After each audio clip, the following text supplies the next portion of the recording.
Seymour, first guy off the board. You mentioned athleticism. Andrew Thomas. I love his athleticism. This is a guy, 21 bench reps, so you know he's got that strength. The 5'2", 40. Okay, let's go. 6'5", 315 at 5'2". I love what he can do there. This guy he's a big athlete. He is, and he's probably the cleanest prospect of the offensive lining, meaning that everything sort of checked out. You looked at his tape, you looked at his body of work, his resume, and his athletic prowess. And so I think that's why the Giants knew that they had to pull the trigger there. They could have gone with other linemen, but when you look at top to bottom, left to right, I think this kid had the cleanest resume.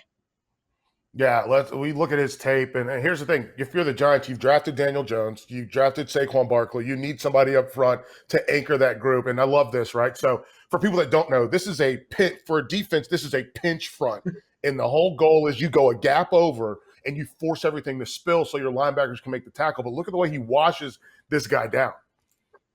Great word there. Wash it down. He completely collapsed the right side there. And that shows his blowback, right? You see his power immensely just coming off the ball, the ability to get those pads down and get good explosion, snap the hips through, and move the bodies out for the running back to hit the perimeter. Yeah, and speaking of perimeter, here he is on the perimeter, knocking bodies down. And this is one of those things, and look, as a safety, this is one of your worst nightmares, is seeing a guy that was 315 pounds coming to eat you up. That first clip was 2017. This is 2019, but look at the way he cleans up this mess.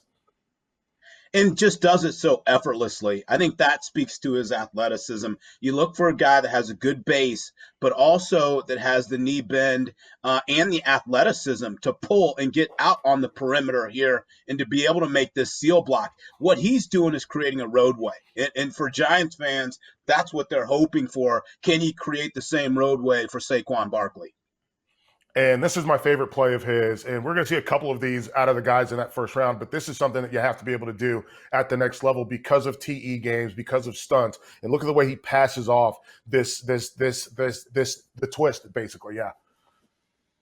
Yeah, and I think David Gettleman, the GM for the Giants, really said it best. As he said, he loved that this guy went up against top-notch edge rushers in the SEC, and he did well against them. You can even go back to the likes of Josh Allen when he was at Kentucky. This kid's been able to match up against some dogs and hold his own. What I like about him is that he's a guy that really stayed glued to the process. He had to work on his craft and his skill set. He's a guy that's a musician, and sometimes you couldn't see the centered focus on his craft, but he did that this season.